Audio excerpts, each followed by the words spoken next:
intitulé « La ville à l'heure de la dénatalité, comment s'adapter ?» Alors, on constate effectivement une très forte baisse des naissances, 832 000 naissances en 2010, 663 000 en 2024, c'est-à-dire une baisse de 20% du nombre de naissances annuelles en France sur un peu moins de 15 ans. C'est un mouvement qui pourrait durer jusqu'en 2030, selon les projections de l'INSEE. Il y a des conséquences pour les collectivités locales, évidemment. Moins d'enfants, c'est moins de dépenses publiques, si on raisonne à court terme. À moyen terme et à long terme, c'est une autre affaire. Ce n'est pas forcément une bonne affaire. Le secteur public local finance à peu près 24% des dépenses intérieures d'éducation. Il trouvera dans la dénatalité une source immédiate d'économie. Toutes les académies sont touchées par la baisse du nombre d'enfants, sauf Mayotte et la Guyane. La natalité, elle décline en ville, certes moins vite qu'à la campagne. Alors, on a deux sujets à traiter là. C'est que va-t-on faire de tous ces mètres carrés de classe, tous ces équipements désormais inoccupés? Les agents du service public de l'éducation, est-ce qu'ils ne vont pas se retrouver en surnombre?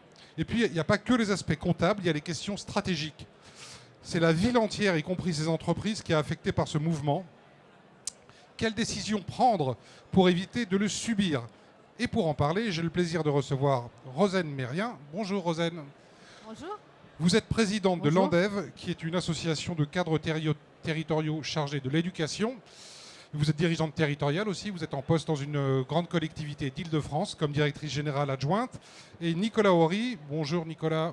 Bonjour Guillaume. Vous êtes un directeur général adjoint de la communauté d'agglomération de Cergy-Pontoise, dans le Val d'Oise. On y est. C'est ça. Rosen, alors en deux mots, qu'est-ce que c'est que l'ANDEV, votre association, et est-ce que vous redoutez que la baisse des naissances soit l'occasion rêvée de diminuer des dépenses éducatives? Alors, déjà, pour répondre à la première partie de ta question, donc l'ANDEV, c'est un réseau de professionnels de l'éducation qui interviennent dans les différentes strates de collectivités, à la fois les villes, les départements, les régions, et qui ont en charge la question de l'éducation.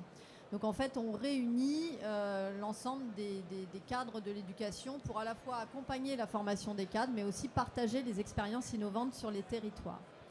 Pour répondre à la deuxième partie de ta question, est-ce une occasion rêvée de réduire les dépenses d'éducation? Eh bien, forcément, nous, on va répondre non. Parce qu'on considère que l'éducation est un investissement rentable à court terme et à long terme, un investissement rentable pour plus de justice sociale, comme levier aussi et pilier de la démocratie, et également là où on aurait notre mot à dire sur le prochain mandat, c'est qu'on souhaite effectivement qu'on ne réduise pas les dépenses, mais qu'on fasse autrement. Aujourd'hui, le service public d'éducation, on le voit en France, n'arrive pas à répondre à la promesse républicaine, c'est-à-dire de réduction des inégalités sociales. Et ça, c'est d'ailleurs ce qu'évoque le rapport de la Cour des comptes de mai 2025 sur l'enseignement primaire. Et ce même rapport de la Cour des comptes appelle à faire mieux, à faire autrement et à se saisir en fait de cette baisse démographique comme d'un levier pour penser l'école du futur, mais penser une école du futur qui parvienne à accompagner la réduction des inégalités sociales. Alors, à l'ANDEV, vous êtes assez nombreux, hein. Vous êtes quelques centaines 700 adhérents, ce qui est beaucoup pour une association de territoriaux. Donc, tu as un réseau qui te fait remonter un certain nombre de données. Est-ce que dans les données qui t'arrivent, c'est « mon élu souhaite réduire les dépenses éducatives aujourd'hui » ? Alors effectivement, ce qui remonte des territoires, c'est une vraie inquiétude de la part des cadres. Jusqu'à présent, les budgets de l'éducation étaient des budgets sanctuarisés, c'est-à-dire que c'est des budgets auxquels on ne touchait pas, sur lesquels il y avait une forme d'omerta pour maintenir des budgets, voire augmenter ces budgets. Là, depuis quelques mois, on ressent au niveau du réseau territorial une vraie inquiétude que le prochain mandat, soit le mandat 2026-2032, eh bien, soit un mandat qui prenne des risques sur son investissement éducatif et qu'on se retrouve dans une situation de baisse des crédits qui est liée aussi à une contrainte auquel sont confrontés les exécutifs locaux, une contrainte financière avec une pression financière qui s'exerce de manière de plus en plus importante. Donc on a une vraie inquiétude, c'est d'ailleurs pour ça qu'on a fait paraître notre petit plaidoyer, c'est un petit moment de pub pour qu'effectivement l'éducation reste une ambition locale et reste une ambition encore sur le prochain mandat. Merci. Nicolas, Cergy-Pontoise, c'est presque le prototype de la ville jeune et dynamique, avec des facs, avec des équipements sportifs. Mais même chez vous, le taux de natalité baisse un petit peu, mais quand même il baisse. Et en quoi est-ce un problème de votre point de vue? Ben, peut-être faut pour compléter ce que vient de dire Rosen et pour répondre à votre question, j'ai envie de dire que on est là en marge du Congrès des maires. Dans le secteur rural, vous l'avez pointé en introduction, ça fait longtemps quelque part que cette question elle est connue. Qu'est-ce qui diffère? C'est que dans le monde rural, souvent, hélas, aujourd'hui, s'il n'y a plus l'école, il reste la mairie, mais il y a quand même un certain temps qu'il n'y a plus la poste, il n'y a plus un certain nombre d'équipements. Dans le secteur, en monde urbain, dans le secteur urbain, c'est plutôt moins de classes, c'est pas forcément les écoles qui ferment en tant que telles, et surtout pour ce qui me concerne directement dans les activités que je suis, moi je suis les questions culturelles, sportives, c'est que derrière ça va re-questionner aussi en cascade tout un tas d'équipements dans le monde urbain, des bibliothèques, des piscines, des équipements sportifs de manière générale à l'échelle locale, puisque souvent on a l'idée qu'il y a des clubs, alors ça touche aussi des clubs potentiellement, mais la première utilisation des piscines et des équipements sportifs, souvent elle est liée au créneau scolaire et au c'est pour les petits, primaire. Et donc voilà, ça réinterroge tout un tas d'équipements, y compris un ensemble d'équipements culturels, puisque la plupart du temps, les théâtres de ville ont développé des programmes qu'on appelle d'éducation artistique et culturelle.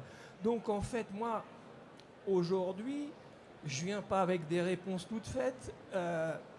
L'impact aujourd'hui, par exemple, pour une agglomération de Cergy-Pontoise, comme beaucoup d'intercommunalités en France, ce n'est pas la dénatalité, c'est les conséquences de la suppression de la ressource fiscale et donc une perte d'autonomie et une perte de recettes directes. Et du coup, effectivement, ça va réinterroger les exécutifs locaux sur la manière dont ils répartissent les budgets. Mais juste pour moi, c'est plus une invitation à se questionner, parce qu'en effet miroir de la dénatalité, il y a aussi le vieillissement. Et donc, si je prends juste l'exemple des piscines, au-delà, il y a aussi quelques enjeux de transition écologique, évidemment. Mais quelque part, comment on pense à un équipement comme les piscines, mais je peux le transposer sur d'autres équipements, à l'aune de la dénatalité et donc certainement du recul des créneaux utilisés pour le savoir nager, qui est une obligation scolaire, qui fait partie du programme scolaire d'enseignement primaire, et comment on accompagne le vieillissement. Moi, je n'oppose pas les deux, c'est comment tout ça va se réarticuler dans un contexte budgétaire quand même assez contraint aujourd'hui. Merci. Rosen, alors des agents en trop entre guillemets, est-ce qu'on voit déjà émerger cette problématique dans les communes? Des DGS. Les DGS, ils parlent franchement de ça. Ils se disent, mais je vais avoir trop d'ATSEM. Si on arrive à un taux d'ATSEM de 1,2, 1,3, 1,4, 1,5 par petite classe, ça sera trop, quoi. Et il faudra envisager la reconversion de ces agents, de ces agentes. Est-ce que c'est un sujet de préoccupation que vous voyez émerger parmi vos adhérents? Alors oui, c'est un sujet de préoccupation, mais qui est un sujet de préoccupation assez récent, parce que cette baisse démographique, en fait, elle est communiquée par le ministère de l'Éducation nationale. On est à moins 500 000 enfants. Enfin voilà, il y a des éléments concrets qui viennent d'être publiés, mais c'est des éléments en fait qui viennent d'apparaître de manière aussi importante. Donc effectivement, on le voit au niveau national, on le voit au niveau local, c'est-à-dire que là où on avait avant une augmentation de nos effectifs scolaires de manière régulière, on était plutôt dans des dynamiques à construire des écoles, à ouvrir des classes, eh bien on se retrouve dans la plupart des collectivités soit à une stagnation de nos effectifs, soit même à une baisse d'effectifs, y compris dans des lieux qui restent assez attractifs en termes d'arrivée de population. Donc ça, c'est aussi une nouveauté. Donc là, les communes sont en train de se saisir de cette problématique. Alors la première action qu'on mène, c'est déjà de remettre à jour nos prospectives scolaires sur les 10 années à venir, parce que cette baisse démographique, elle est annoncée jusqu'en 2030 pour le moment, donc on est dans un processus de long terme. Et ensuite, effectivement, ça interroge nos fonctionnements. Comme je le disais, ça interroge effectivement nos mètres carrés, tu l'évoquais, nos mètres carrés scolaires en premier lieu, avant même d'interroger effectivement la question de RH.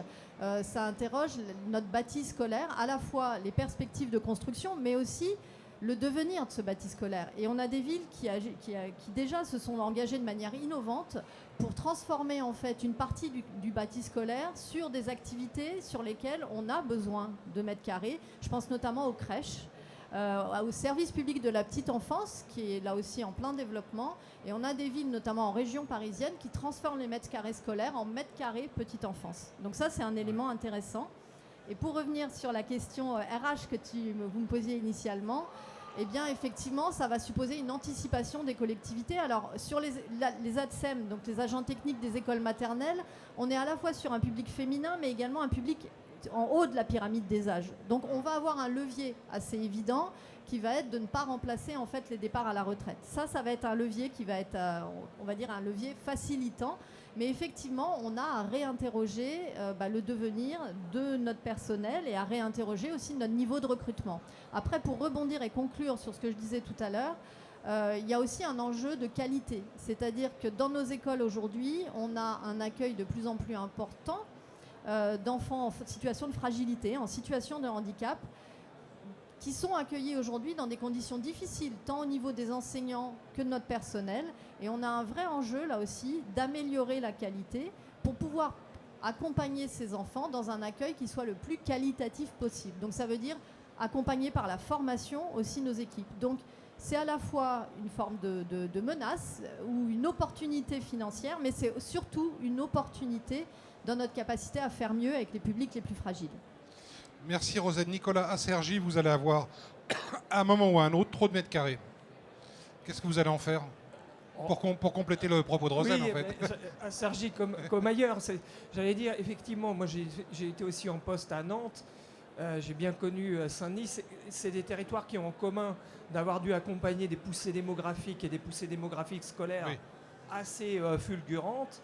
Et donc, quelque part, la dénatalité, elle remet en perspective des questions qui étaient déjà sous-jacentes, sachant que, grosso modo, le temps scolaire, c'est quoi, 145 jours par an, hein, de mémoire, et que, c'est pour ça que je réarticule aussi, on n'a pas seulement cette transition démographique, on a ce contexte budgétaire, et puis on a la transition écologique à réussir. C'est-à-dire que le bâti, on a cet enjeu aussi d'optimisation des mètres carrés. Mon propos, il n'est pas comptable.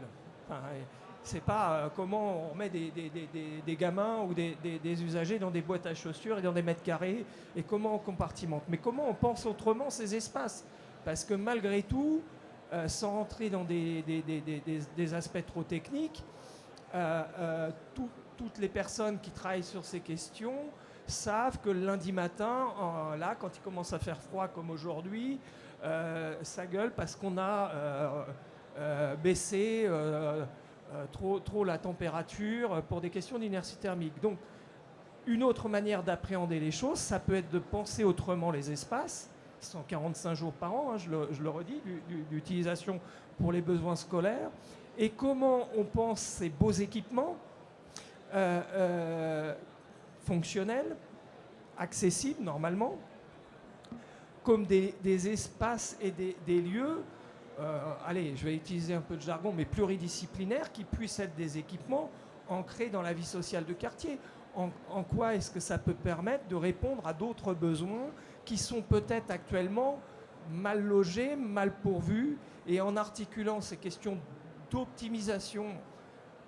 Désolé, hein, je vais enchaîner les jargons, normalement c'est interdit. Ça va, optimisation, et ça va encore. Optimisation bâtimentaire, je ne sais pas si on peut le dire, et effectivement ça rejoint de continuité et de qualité de service public local, parce que par ailleurs, je pense qu'on est dans une période où l'aspiration au lien social et au lien de proximité ressort systématiquement ou quasi systématiquement de toutes les enquêtes quant aux attentes vis-à-vis du service public et vis-à-vis du service public local. Donc, à Cergy, pour répondre à votre question, je ne sais pas si on a la baguette magique, mais j'ai envie de dire, c'est à ça qu'il va falloir s'atteler, et que les élus, aux côtés des équipes de professionnels, en lien avec les usagers, le tissu associatif vont devoir s'atteler dans les années à venir. Merci Enfin, Nicolas. Rosanne, il y a un bon risque politique à la fermeture de classe. Il suffit de se promener à Paris, de lever le nez et de voir qu'il y a un peu partout des calicots, non à la fermeture de la classe, sauvons l'école, etc. Pour les élus, il y a un risque, surtout qu'on n'est pas très loin des municipales maintenant. Alors, je ne sais pas comment vous envisagez de le limiter. Est-ce qu'il faut associer les familles au changement que ça entraîne? Est-ce qu'il faut les sensibiliser quand même à la gestion de la ressource publique? Alors, effectivement, la fermeture de classe, c'est toujours un traumatisme, sans qu'on comprenne toujours pourquoi. Parce qu'autant une fermeture de classe en milieu rural, quand vous avez un risque de fermeture d'école, il y a un vrai enjeu en termes de développement territorial, d'attractivité territoriale, de vie, de cohésion sociale, parce que comme tu le disais, l'école, c'est le dernier représentant de l'institution. Autant en milieu plus urbain comme avec Paris, la mairie. avec la mairie, mais c'est vrai qu'on est souvent au cœur, effectivement, et des quartiers et du tissu rural en tant qu'école. Hein. On est vraiment au plus près des habitants. Dans les villes, ça s'explique un petit peu moins, parce qu'effectivement, on n'a pas les mêmes enjeux, mais il y a effectivement une forme de sentiment d'un sacrifice de l'éducation à partir du moment où on ferme des classes. Je crois qu'il y a un travail à faire avec les familles, mais il y a surtout un travail à faire dans le cadre des alliances éducatives territoriales avec les acteurs locaux de l'éducation nationale. Parce que si les familles vivent ça comme un drame, c'est avant tout parce qu'on ne les rassure pas. Parce que fermer des classes à partir du moment où on est dans des ratios à 1 pour 20, 1 pour 25, on est dans un ratio qui est tout à fait correct dans l'enseignement aujourd'hui. Mais il y a effectivement une forte inquiétude ou une forte pression qui s'exprime au niveau de l'éducation nationale. Et cette pression, elle inquiète forcément les familles. Donc il y a un vrai travail à faire au niveau territorial, en premier lieu entre les acteurs éducatifs, donc éducation nationale, avec l'inspecteur, avec les enseignants, avec les directeurs d'école, ville, pour pouvoir expliquer aux familles ce qui est en train de se jouer et expliquer qu'en fait, on n'est pas dans une éducation de moindre qualité, mais que ça s'explique d'un point de vue des chiffres et que ça permet aussi, parce que les ratios de toute façon vont se réduire en enseignement, ça permet d'enseigner autrement, de vivre autrement dans l'école. Et ça, je crois que c'est ça qu'il faut surtout accompagner, c'est ce lien entre éducation nationale, ville, famille, la famille dont on rassure, la façon dont on rassure les familles. Après, bien sûr, il faut associer les familles. Par exemple, sur la question des sectorisations scolaires. Là, effectivement, il peut y avoir un impact direct sur l'organisation de vie des familles. Donc là, c'est vraiment le sujet sur lequel il faut aussi les associer de manière très opérationnelle. Donc à la fois rassurer les familles sur ces fermetures de classe et également les associer à partir du moment où ça peut impacter leur vie. Ce sont les premiers experts, en fait, en tant que parents, de la façon dont ils vivent leur ville ou leur village. Donc c'est à ce niveau-là qu'il est important de les associer. Merci. Nicolas, vous vouliez rajouter quelque chose? Oui, je voulais revenir un peu sur les questions RH. Alors j'ai été longtemps en charge on s'est connus d'ailleurs à l'Andève avec Rosen, longtemps en charge d'éducation. Juste pour dire, la question des ATSEM et même celle des agents, alors agents d'entretien et de restauration, ça dépend, peuvent prendre des noms très différents d'une collectivité à une autre, mais leurs missions, elles sont souvent les mêmes quand même. Et elles tournent autour de l'entretien et de la restauration.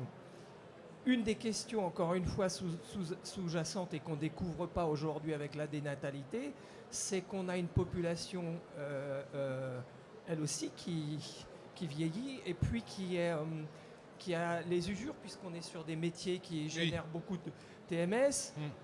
Moi, il y a une dizaine d'années à Nantes, on était autour de 25 à 30% d'agents avec des taux de restriction d'aptitude, donc ça génère des conséquences. Donc, ce que je veux dire là, c'est que peut-être qu'on peut aussi penser autrement que est-ce qu'on supprime, est-ce qu'on supprime pas, que ces agents qui ont développé des compétences mais qui ont des restrictions physiques, c'est surtout ça.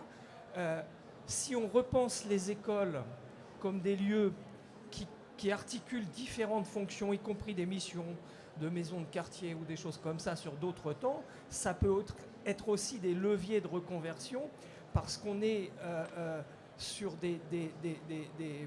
avec des agents qui sont pour les ATSEM en particulier, attachés à leur métier, attachés au métier du lien, et que les reconversions vers des fonctions administratives ou autres ne sont pas toujours évidentes. Donc ça peut être aussi, on peut aussi penser autrement les évolutions au niveau RH, comme des mobilités sans forcément changer de site, c'est-à-dire que comme des éléments, comme des agents qui puissent être aussi stabilisateurs dans cette question de l'ancrage social, du lien social, puisque ce sont des agents, même les agents d'entretien, qui connaissent bien les enfants et les familles. Donc si on pense les écoles comme des lieux ouverts sur qui puissent articuler du scolaire, du périscolaire, extrascolaire, souvent c'est déjà fait, mais aussi des missions qui peuvent être des missions de centre social. Moi, j'ai vu des exemples où à proximité, on avait ces fonctions réunies, ça fonctionne plutôt bien. Et il y a des pays en Europe du Nord où ça fait longtemps qu'ils ont développé ce type de réponse.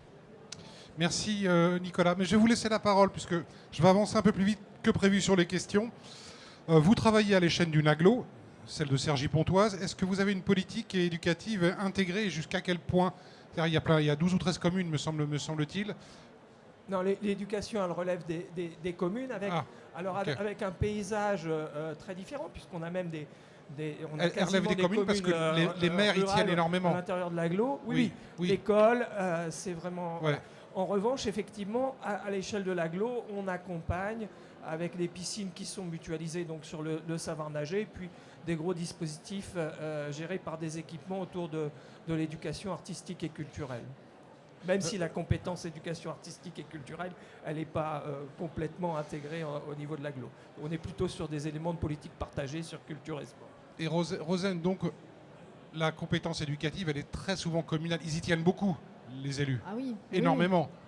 Oui, enfin, en tout cas, effectivement, dans les EPCI en milieu C'est les urbain, intercommunalités, les EPCI. Voilà, les intercommunalités ou les établissements publics territoriaux quand on est en région parisienne. La compétence éducation, elle reste à la collectivité. C'est vraiment une compétence de proximité auquel les maires sont très attachés. Alors, quand il y a un mouvement démographique assez rapide, est-ce que ce ne serait pas bien de penser un certain nombre de choses à l'échelle intercommunale pour s'échanger des mètres carrés, j'ai mon ATSEM, mon agent technique, je te l'envoie, enfin des choses comme ça. Alors effectivement, ça fait partie des choses qui sont envisageables. Je pense qu'ils sont déjà mises en œuvre plutôt en milieu rural, où il y avait cette culture effectivement de la mutualisation, du partage de la ressource qui est déjà plus ancrée. J'ai envie de dire qu'en milieu urbain, on a un peu des problèmes de riches, entre guillemets, c'est-à-dire que chaque maire veut encore avoir son patrimoine, ses écoles. Donc il y a quelque chose qui reste très ancré au niveau micro-local. Mais effectivement, on l'évoquait sur d'autres sujets. Par exemple, sur l'intercommunalité, tu l'évoquais, la question des équipements sportifs, et là qu'on soit en milieu rural ou en milieu urbain, sont des éléments de mutualisation, parce que les villes n'auront plus la capacité de soutenir le fonctionnement d'une piscine, d'une patinoire. C'est des éléments qui sont trop coûteux pour les collectivités. Donc là, va se jouer effectivement un intérêt à la mutualisation. D'avoir une cartographie, en fait, d'une proposition tant dans la politique culturelle que la politique sportive qui soit travaillée en complémentarité afin de pouvoir offrir à la population un panel de services le plus diversifié possible, mais qui soit soutenable pour les budgets locaux. Nicolas, vous avez ri parce que vous pensez que jamais les élus réussiront à travailler ensemble sur des sujets éducatifs. Là, vous me prêtez des intentions que je n'ai pas. Moi, je tiens juste à ne pas être déchargé de fonction immédiatement. Non, mais aujourd'hui, l'école, c'est l'échelon communal. C'est pour ça, d'ailleurs, que, juste deux choses, les équipements dont je parlais, d'ailleurs, ceux que tu évoques sur la petite enfance et ceux que j'évoque sur les structures sociales de quartier, ce sont typiquement des équipements qui sont gérés à l'échelle de la commune en milieu urbain. Et c'est pour ça que je vous parlais, là, ça peut être possible de mutualiser. Après, sur ce que vous évoquez, ça existe déjà, les éléments de rationalisation, puisque Même si à Cergy-Pontoise, donc je l'ai dit, on est plutôt sur des exercices de compétences partagées sur culture et sport, mais sur les piscines, il y a eu tout un travail avec un schéma directeur de piscine, de rationalisation, de regroupement, tout en gardant une logique de proximité autour des piscines. Donc ça, c'est des choses qui se pratiquent, qu'il faut certainement continuer, consolider, mais c'est des choses qui existent déjà. Je dis, faut jamais dire jamais, mais l'école, c'est quand même la commune, quoi. Enfin, bon, Dernière question, et puis si dans la salle vous avez des questions, faites-moi signe. C'est Rosen qui va un peu donner le mot de la fin. En fond, il y a quand même une bonne nouvelle. Alors, à la rentrée 2026, la France comptera en moyenne 21 élèves par classe dans le premier degré. Ça n'a jamais été aussi bas. C'est les chiffres qu'a communiqué le ministre de l'Éducation nationale, Édouard Geoffrey. Donc, en fait, ça va nous permettre peut-être d'améliorer la performance actuellement médiocre de notre système éducatif.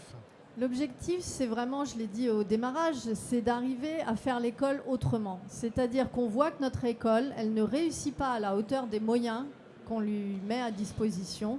Donc il faut qu'on arrive à penser l'école de manière plus coopérative, plus collective sur les territoires, et donc à penser une école du futur qui se réinvente d'une certaine façon.